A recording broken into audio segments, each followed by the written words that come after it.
Hello, my name is Melissa DePaulis, and I am the events coordinator here at Busboys. Welcome. We are very excited to welcome Bernice King this evening, and we're so glad that you could join us. Just a little bit about Busboys. How many of you are here for the first time? Here in her own right. Bernice is the youngest daughter of Coretta Scott King and Dr. Martin Luther King Jr. She began her oratorical journey when she spoke in her mother's stead at the United Nations at the age of 17. In 2007, Bernice founded Be a King, whose mission is to rebrand and re-image generations of people to elevate the way they think, act, live, and lead. Through Be a King, she is working to develop a nation of young people who will impact the global marketplace and transform the world culture with a kingdom mindset. The book being featured this evening, Desert Rose, The Life and Legacy of Coretta Scott King, was written by Coretta King's only sister, Edith Scott Badgley, who died shortly after the book was completed. It's available for purchase, as I mentioned before, in our Global Exchange store for $36.11 including tax. And for Badgley, the book had become a lifelong quest to tell the story of her sister's rise from rural Alabama to the heights of American history as the wife of civil rights legend Martin Luther King Jr. And now, without further ado, to talk more about the book and the amazing legacy of Coretta Scott King, ladies and gentlemen, join me in welcoming Bernice King.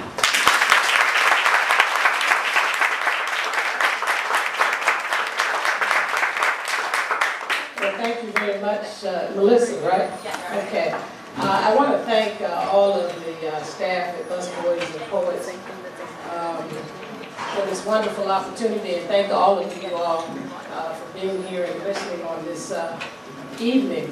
I'm, of course, from Atlanta, Georgia. I call it the greatest city on the face of the earth, next to your city, of course. And I want to just share a little bit about this special book, Desert Rose, The Life and Legacy of Coretta Scott King. Some of you know, perhaps if not most of you know, my mother passed on January 30th, 2006. About a year or so after her passing, my aunt, her sister, told me she had been working on a book on the life and legacy of my mother. She said, we've got to get some things out there about Coretta because people really don't know the strength of your mother, the determination and the courage and the sacrifice that she made. She was not just Dr. King's wife and the mother of her children. She was not a grieving widow who just decided, oh well, let me just continue his work. But she very much was intricately involved in the movement and came from very strong spiritual roots, grounded very strongly in a very industrious family who was committed to community and education. And people need to know about her life story. And so, as she began to share that story with me, I said, well, can I help you kind of get it published? Because my aunt at the time, I think, was somewhere around the age of 80, 81. And I knew she, in her own power, would not be able to do anything to translate what she had written into a published book. And so we began that journey together. She was doing some finishing touches on the book, and she started telling me, you know, I started this book in 1966. I said, really? She said, yes, your mother insisted that I write a book about her life story. And I think it was probably because she wanted people to know that she was more than just his wife and his companion, but that she was truly a co-partner, intricately involved in the movement. And secondly, so that people would know that women were very instrumental in the movement. We hear a lot about the men, they're highlighted, and so this book is very critical. So she started that journey in 1966, and lo and behold, on April 4th, she put it in the mailbox to a publisher. And of course, Daddy was assassinated later that evening. One of the reasons that she was encouraged by my mother to write the book is because, as you probably well know, studying that time period in history, my mom and dad, of course us as well, even though we didn't know it, lived under constant threat. And so she didn't know if she would live from day to day, and she was entrusting that task to her sister. So when Daddy was assassinated, of course, Mother had some time to really sit with herself and said, well, I want to kind of do my own story at this point. And she, at that time, wrote a book entitled My Life with Martin Luther King Jr., which is right now out of publication.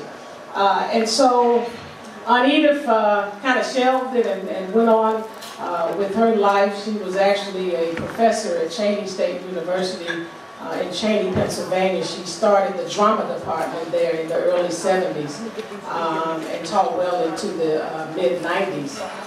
And so in 2004, she was visiting with my mother in Atlanta, Georgia, and my mother said, you know, you really need to finish that book. Ironically, my mother had been working herself on her memoir, but it just never materialized. So I think she felt something in her own spirit that this book that Aunt Edith was working on, that she had already seen some of the pages of the story, was probably closer to being completed than the memoir she had been working on.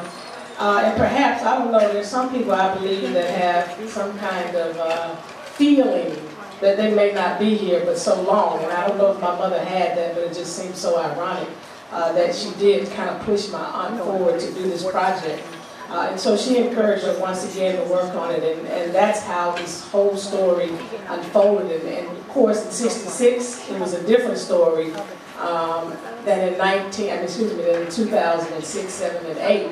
And so she began to work on the latter parts of Mother's life while we were talking and discussing about getting her a publishing deal.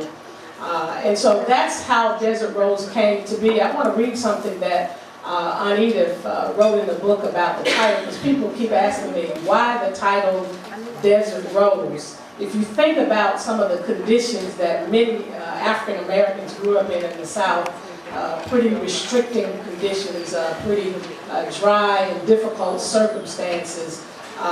When you really look at the life that my mother lived and was fortunate to be able to be raised in a family and a community that nurtured and developed her into being a world leader, that's how this title was derived. And so this is what Aunt Edith said in her own words. She said the title Desert Rose was derived from my knowledge of the region and culture in which Coretta and I were born and reared.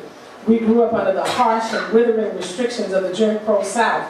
Coretta was determined through education, art, faith, and social activism to do all she could to create a better life for herself, her family, and people around the world. In so doing, her life was like a rose pushing up from the parched, dry ground and springing forth in a beautiful blossom. And so that's what this book is really about. It chronicles my mother's life from her birth, obviously, since Aunt Edith was there when she was born. She's 2.5, close to 3 years older than my mom, and talks about her carrying that legacy after my father. But in between, and this is very important because we just dedicated the Martin Luther King Jr. Memorial in October of last year. And one of the things that saddened me at that time is that my mother could not physically be there to see the monument, although she was involved in the early stages when the plans were being made. And so as I sat there, I thought about the fact that this memorial never would have materialized had it not been for the consistent and the persistent daily work of Coretta Scott King after the assassination of Martin Luther King Jr. Because although many people today love and admire Daddy, in fact he's the most loved man in the world, in 1968 when he was killed, he was one of the most hated men in America. And that's probably hard to imagine for certain people under a certain age, because all they know is the Martin Luther King that's been touted and the I Have a Dream and other things that people are now discovering about Daddy. He's such this wonderful person, but he was not a wonderful person to a lot of people during his lifetime, because he was really focused on ridding our world of what he called the triple evils of poverty, racism, and materialism. And those are the same kind of values and concerns that our mother had as well. So when they met up, he was not teaching her. She was not necessarily teaching him. But they were two people who grew up in these very restricting circumstances, but have been prepared through their life circumstances and education exposure in particular, that really brought them together to lead this movement. By the time Mother met Dad in 1952, she had already studied Mahatma Gandhi, who was one of the greatest influencers of my father's philosophy of nonviolence. Of course, Daddy had studied him by that time as well. She was an activist in her own right, as you'll discover in this book. And I like to tell this story because it's alluded to in the book, that when my mother was at Antioch College in Yellow Springs, Ohio, she went there because she felt that if she got out of the South to a more liberal arts kind of college, college that was devoted to helping to raise the social consciousness of the students, that she would be able to take advantage of opportunities she never could in the South. And so when she got to the time for her to do her student teaching, she completed the first part of it, but the second part of it required students to teach in the school system right there in Yellow Springs. The school system, however, was not integrated. And so they basically told my mother she could not do her student teaching there, so she began to try to get support from her fellow students and was unsuccessful with that. She then approached the president of the university, he was a new president at that time, and he basically turned her down and said, "There's nothing that I can do." Very disappointed, obviously. She said, "You know, I'm going to compromise now, but I don't have to live with this." And believe it or not, my mother completed all of her classwork. She couldn't do the student teaching, and she did not get her degree at that particular time because of that. Because she refused to give in and teach at the all-segregated school in Xenia, Ohio. She later got the degree. They gave it to her, obviously, by 1965, 66. And I'm sure they had egg on their face by that time. But that's one of the stories I like to tell. But I want to read a couple of other things.